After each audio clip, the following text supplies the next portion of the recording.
Hello ವೀಕ್ಷಕರೇ, ನಮಸ್ಕಾರ. ತಮ್ಮೆಲ್ಲರಿಗೂ ಭಾಗ್ಯ ಟಿವಿಗೆ ಸ್ವಾಗತ ಸುಸ್ವಾಗತ ಕೋರ್ತಾ ಇದ್ದೀವಿ. ಭಾಗ್ಯ ಮತ್ತು ಗಿರೀಶ್. ಸ್ನೇಹಿತರೆ, ಇವತ್ತು ಈ ಒಂದು ವಿಡಿಯೋ ಮೂಲಕ ಚಿಕನ್ ಗೀ ರೋಸ್ಟ್ನ ಯಾವ ರೀತಿ ಮಾಡೋದು ಅಂತ ತಿಳಿಸ್ಕೊಡ್ತಾ ಇದ್ದೀವಿ. ತುಪ್ಪನ ಹಾಗೆ ಹಲವಾರು ಮಸಾಲ ಪದಾರ್ಥನ ಉಪಯೋಗಿಸಿ ಮಾಡೋದ್ರಿಂದ ಇದನ್ನು ಚಿಕನ್ ಗೀ ರೋಸ್ಟ್ ಅಂತೇಳಿ ಕರೀತಾರೆ. ಬಹಳ ಅಂದರೆ ಬಹಳ ರುಚಿಕರವಾಗಿರುತ್ತೆ. ಹಾಗೆ ಬನ್ನಿ ಈಗ ಚಿಕನ್ ಗೀ ರೋಸ್ಟ್ ಮಾಡೋದಕ್ಕೆ ಬೇಕಾದಂಥ ಪದಾರ್ಥಗಳೇನು ಹಾಗೆ ಮಾಡ್ತಕ್ಕಂಥ ವಿಧಾನ ಏನು ಅಂತ ನೋಡ್ಕೊಳ್ಳೋಣ. ಚಿಕನ್ ಗೀ ರೋಸ್ಟ್ ಮಾಡೋದಕ್ಕೆ ಮೊದಲಿಗೆ ನಾವಿಲ್ಲಿ ಅರ್ಧ kg ಚಿಕನ್ನ ತೊಗೊಂಡಿದ್ದೀವಿ. ಹಾಗೆ 4 ಟೇಬಲ್ ಸ್ಪೂನಷ್ಟು ತುಪ್ಪ, 2 ಈರುಳ್ಳಿನ ಈ ರೀತಿ ಕಟ್ ಮಾಡಿ ಇಟ್ಕೊಂಡಿದ್ದೀವಿ, ಸ್ವಲ್ಪ ಕರಿಬೇವಿನ ಸೊಪ್ಪು, ಸ್ವಲ್ಪ ಕೊತ್ತಂಬರಿ ಸೊಪ್ಪು, ಖಾರದ ಮೆಣಸಿನಕಾಯಿ 5, ಬ್ಯಾಡಗಿ ಮೆಣಸಿನಕಾಯಿ 5, ಧನಿಯಾ ಕಾಳು 1 ಟೇಬಲ್ ಸ್ಪೂನಷ್ಟು, ಜೀರಿಗೆ ಅರ್ಧ ಟೀ ಸ್ಪೂನಷ್ಟು, ಸಾಯಿ ಜೀರಾ ಅರ್ಧ ಟೀ ಸ್ಪೂನಷ್ಟು, ಹಚ್ಚ ಖಾರದ ಪುಡಿ ಅರ್ಧ ಟೀ ಸ್ಪೂನಷ್ಟು, ಅರಿಶಿಣದ ಪುಡಿ ಅರ್ಧ ಟೀ ಸ್ಪೂನಷ್ಟು, ನಿಂಬೆ ಹಣ್ಣಿನ ರಸ ಅರ್ಧ ಟೀ ಸ್ಪೂನಷ್ಟು, ಬೆಳ್ಳುಳ್ಳಿ 8 ರಿಂದ 10 ಎಸಳು, ಚಕ್ಕೆ 1 ಇಂಚಷ್ಟು, ಲವಂಗ 4, ಕಾಳು ಮೆಣಸು 8 ರಿಂದ 10, ಏಲಕ್ಕಿ ಕಾಯಿ 2, ರುಚಿಗೆ ತಕ್ಕಷ್ಟು ಉಪ್ಪು. ಇದಿಷ್ಟೇ ನಿಮಗೆ ಚಿಕನ್ ಗೀ ರೋಸ್ಟ್ ಮಾಡೋದಕ್ಕೆ ಬೇಕಾದಂಥ ಪದಾರ್ಥಗಳು. ಹಾಗೆ ಬನ್ನಿ ಈಗ ಈ ಪದಾರ್ಥಗಳನ್ನ ಉಪಯೋಗಿಸಿ ರುಚಿಕರವಾದಂತಹ ಚಿಕನ್ ಗೀ ರೋಸ್ಟ್ ಹೇಗೆ ಮಾಡೋದು ಅಂತ ನೋಡ್ಕೊಳ್ಳೋಣ. ಸ್ಟವ್ ಮೇಲೆ ಈ ರೀತಿ ಪ್ಯಾನ್ನ ಇಟ್ಕೊಂಡು ಸ್ಟವ್ ಹಚ್ಚೋದಕ್ಕೂ ಮೊದಲೇ ಬ್ಯಾಡಗಿ ಮೆಣಸಿನ್ಕಾಯಿನ ಸೇರಿಸ್ಕೊಳ್ತಾ ಇದ್ದೀವಿ. ಹಾಗೆ ಖಾರದ ಮೆಣಸಿನಕಾಯಿ, ಧನಿಯಾ ಕಾಳು, ಜೀರಿಗೆ, ಸಾಯಿ ಜೀರಾ, ಚಕ್ಕೆ, 4 ಲವಂಗ, ಹಾಗೆ ಕಾಳು ಮೆಣಸು, 2 ಏಲಕ್ಕಿ ಕಾಯಿ, ಈ ಎಲ್ಲ ಮಸಾಲ ಪದಾರ್ಥಗಳ ಜೊತೆಗೆ ನಾವು ತೊಗೊಂಡಂಥ 8 ರಿಂದ 10 ಬೆಳ್ಳುಳ್ಳಿ ಎಸಳನ್ನು ಸಹ ಸೇರಿಸ್ಕೊಳ್ತಾ ಇದ್ದೀವಿ. ಈಗ ನಾವು ಸ್ಟವನ್ನು ಹಚ್ಚಿ 3 ರಿಂದ 4 ನಿಮಿಷಗಳ ಕಾಲ ಇದನ್ನೆಲ್ಲ ನೀಟಾಗಿ ಹುರ್ಕೋಬೇಕಾಗತ್ತೆ. ಈ ರೀತಿ ಪದಾರ್ಥಗಳನ್ನ ಹುರಿಬೇಕಾದ್ರೆ ನೀವು ಮೀಡಿಯಂ ಫ್ಲೇಮಲ್ಲೇ ಹುರ್ಕೊಳ್ಳಿ.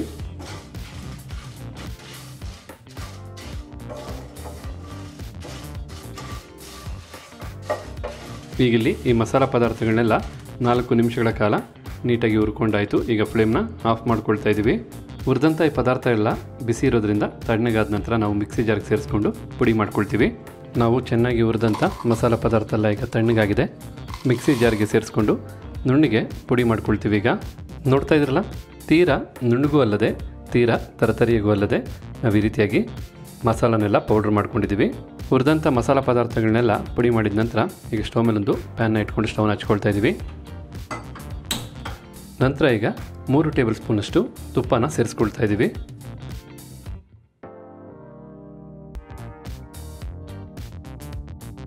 ಈ ರೀತಿ ತುಪ್ಪನ ಸೇರಿಸಿದ ನಂತರ ತುಪ್ಪ ಸ್ವಲ್ಪ ಬಿಸಿಯಾಗಿ ಕರಗಬೇಕು. ಹೀಗಿಲ್ಲಿ ತುಪ್ಪ ಬಿಸಿಯಾಗಿದೆ. ನಾವು ಕಟ್ ಮಾಡಿದಂಥ 2 ಈರುಳ್ಳಿನ ಸೇರಿಸ್ಕೊಳ್ತಾ ಇದ್ದೀವಿ. ನಂತರ ಮೀಡಿಯಂ ಫ್ಲೇಮಲ್ಲೇ 3 ರಿಂದ 4 ನಿಮಿಷ ಈರುಳ್ಳಿ ಚೆನ್ನಾಗಿ ತುಪ್ಪದಲ್ಲಿ ಫ್ರೈ ಮಾಡ್ಕೋಬೇಕಾಗತ್ತೆ.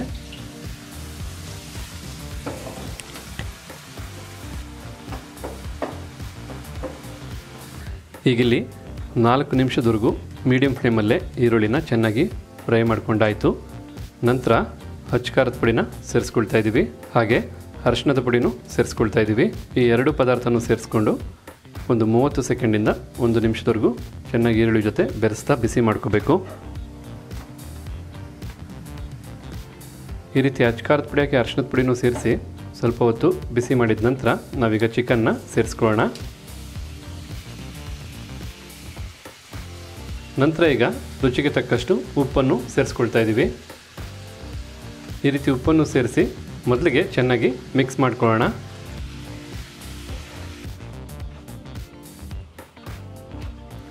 ಈ ರೀತಿಯಾಗಿ ಚಿಕನ್ ಜೊತೆ ಎಲ್ಲ ಪದಾರ್ಥನೂ ಬೆರೆತಾದ ನಂತರ ಅರ್ಧ ಕಪ್ಪಿನಷ್ಟು ನೀರನ್ನು ಸೇರಿಸ್ಕೊಳ್ತಾ ಇದ್ದೀವಿ. ಈ ರೀತಿ ಅರ್ಧ ಕಪ್ ನೀರನ್ನು ಸೇರಿಸಿದ ನಂತರ ಒಮ್ಮೆ ಮಿಕ್ಸ್ ಮಾಡ್ಕೊಳ್ಳಿ. ಮತ್ತು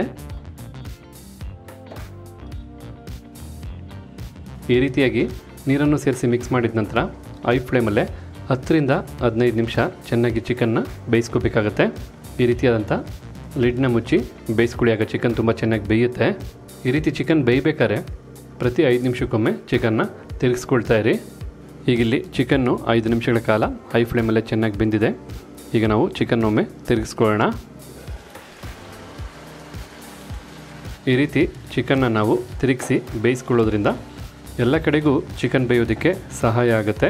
ಜೊತೆಗೆ ಇದನ್ನೆಲ್ಲ ನಾವು ಐ ಫ್ಲೇಮಲ್ಲೇ ಬೇಯಿಸ್ಕೊಳ್ತಾ ಇರೋದ್ರಿಂದ ತಳ ಹಿಡಿಯಲ್ಲ. ಈ ರೀತಿ ತಿರ್ಸ್ಕೊಳ್ಳೋದ್ರಿಂದ ಈ ರೀತಿ ಚೆನ್ನಾಗಿ ಮಿಕ್ಸ್ ಮಾಡಿದ ನಂತರ ಮತ್ತೆ ಲಿಡ್ಡನ್ನು ಮುಚ್ಚಿ ಚಿಕನ್ನ ಮತ್ತೆ 10 ನಿಮಿಷ ಕಂಪ್ಲೀಟಾಗಿ ಬೇಯಿಸ್ಕೊಳ್ತೀವಿ.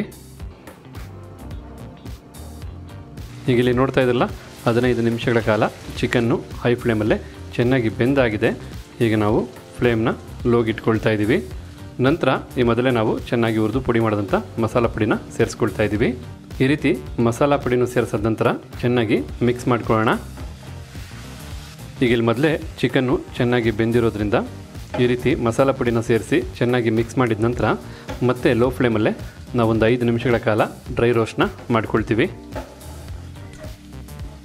ಈ ಮಸಾಲ ಪುಡಿ ಎಲ್ಲ ಚೆನ್ನಾಗಿ ಚಿಕನ್ಗೆ ಬೆರಿಬೇಕು. ಆ ರೀತಿ ಚೆನ್ನಾಗೊಮ್ಮೆ ಮಿಕ್ಸ್ ಮಾಡ್ಕೋಬೇಕಾಗತ್ತೆ.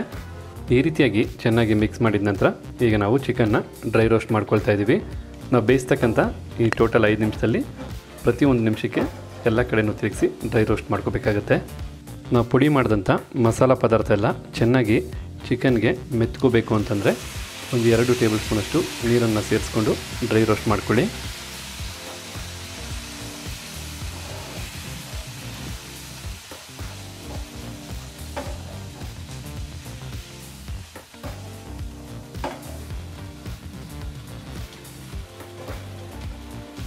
ಈಗ ಇಲ್ಲಿ ನೋಡ್ತಾ ಇದ್ರಲ್ಲ, ಬಹಳ ಚೆನ್ನಾಗಿ ನಾವು ಸೇರಿಸಿದಂಥ ಮಸಾಲ ಪುಡಿಯೆಲ್ಲ ಚಿಕನ್ಗೆ ಕೋಟಿಂಗ್ ಆಗಿದೆ. ಜೊತೆಗೆ 5 ನಿಮಿಷಗಳ ಕಾಲ ಚೆನ್ನಾಗಿ ಡ್ರೈ ರೋಸ್ಟು ಸಹ ಆಗಿದೆ. ಈಗ ನಾವು ಸ್ವಲ್ಪ ಕೊತ್ತಂಬರಿ ಸೊಪ್ಪನ್ನು ಸೇರಿಸ್ಕೊಳ್ತಾ ಇದ್ದೀವಿ. ನಂತರ ಕರಿಬೇವಿನ ಸೊಪ್ಪನ್ನು ಸಹ ಸೇರಿಸ್ಬೇಕಾಗತ್ತೆ. ಆದರೆ ನಾವು ತುಪ್ಪದಲ್ಲಿ ಕರಿಬೇವು ಸೊಪ್ಪನ್ನು ಸ್ವಲ್ಪ ಒಗ್ಗರಣೆ ಥರ ಮಾಡಿ ಸೇರಿಸ್ಕೊಳ್ತಾ ಇದ್ದೀವಿ. ನಂತರ 1 ಟೇಬಲ್ ಸ್ಪೂನಷ್ಟು ತುಪ್ಪನೂ ಸಹ ಸೇರಿಸ್ಕೊಳ್ತಾ ಇದ್ದೀವಿ. ಈಗ ಇಲ್ಲಿ ಬಿಸಿಯಾಗಿ ಕರಗಿದಂಥ ತುಪ್ಪಕ್ಕೆ ಕರಿಬೇವಿನ ಸೊಪ್ಪನ್ನು ಸೇರಿಸ್ಕೊಳ್ತಾ ಇದ್ದೀವಿ.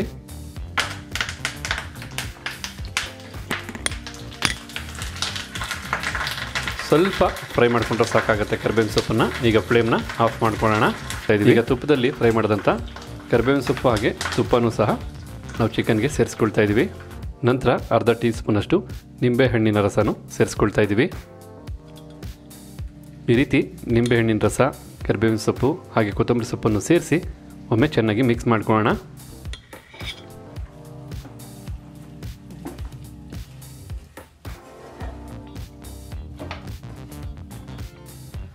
ಈ ರೀತಿ ಚೆನ್ನಾಗಿ ಒಮ್ಮೆ ಮಿಕ್ಸ್ ಮಾಡ್ಕೊಂಡಿದ ನಂತರ ನಿಮಗಿಲ್ಲಿ ಬಿಸಿಯಾದಂತಹ ಚಿಕನ್ ಗೀ ರೋಸ್ಟ್ ಭಾಳ ಸೊಗಸಾಗಿ ರೆಡಿಯಾಗಿದೆ.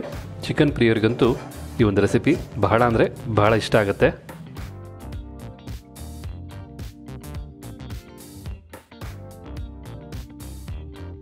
ಹಾಗಿದ್ರೆ ನೋಡಿದ್ರಲ್ಲ ವೀಕ್ಷಕರೇ, ಎಷ್ಟು ಸೊಗಸಾಗಿ ನಾವು ಚಿಕನ್ ಗೀ ರೋಸ್ಟ್ನ ಮಾಡ್ಬೋದು ಅಂತೇಳಿ. ಖಂಡಿತ ಈ ರೀತಿಯಾದಂಥ ಚಿಕನ್ ಗೀ ರೋಸ್ಟ್ ಒಮ್ಮೆ ಮಾಡಿ ನೋಡಿ, ಪದೇ ಮಾಡಿ ತಿಂತೀರಾ, ಅದರಲ್ಲಂತೂ 2 ಮಾತಿಲ್ಲ. ಹಾಗಿದ್ರೆ ಇವತ್ತು ನಾವು ಮಾಡಿ ತಿಳಿಸಿದಂಥ ಈ ಚಿಕನ್ ಗೀ ರೋಸ್ಟ್ ರೆಸಿಪಿ ತಮಗೆಲ್ಲರಿಗೂ ಇಷ್ಟ ಆಗಿದೆ ಅಂತ ತಿಳ್ಕೊಂಡಿದ್ದೀನಿ. ಇಷ್ಟ ಆಗಿದ್ರೆ ವಿಡಿಯೋಗೊಂದು ಲೈಕ್ ಮಾಡಿ, ಜೊತೆಗೆ ತಮ್ಮ ಅನಿಸಿಕೆ ಅಭಿಪ್ರಾಯ ಏನಿದೆ ಅನ್ನೋದನ್ನು ಕಮೆಂಟ್ ಬಾಕ್ಸಲ್ಲಿ ಕಮೆಂಟ್ ಮಾಡಿ. ಅಷ್ಟೇ ಅಲ್ಲ, ಈ ವಿಡಿಯೋನ ಮತ್ತೊಬ್ಬರಿಗೂ ಹೆಲ್ಪ್ ಆಗೋಗೆ ಶೇರ್ ಮಾಡಿ ಅಂತ ಹೇಳ್ತಾ ತಮಗೆಲ್ಲರಿಗೂ ಧನ್ಯವಾದನ ಅರ್ಪಿಸ್ತಾ ಇದ್ದೀವಿ. ಭಾಗ್ಯ ಮತ್ತು ಗಿರೀಶ್. ಮತ್ತೆ ಹೊಸ ವಿಡಿಯೋದಲ್ಲಿ ಭೇಟಿಯಾಗೋಣ. ಅಲ್ಲರಿಗೂ ನಮಸ್ಕಾರ ವೀಕ್ಷಕರೇ.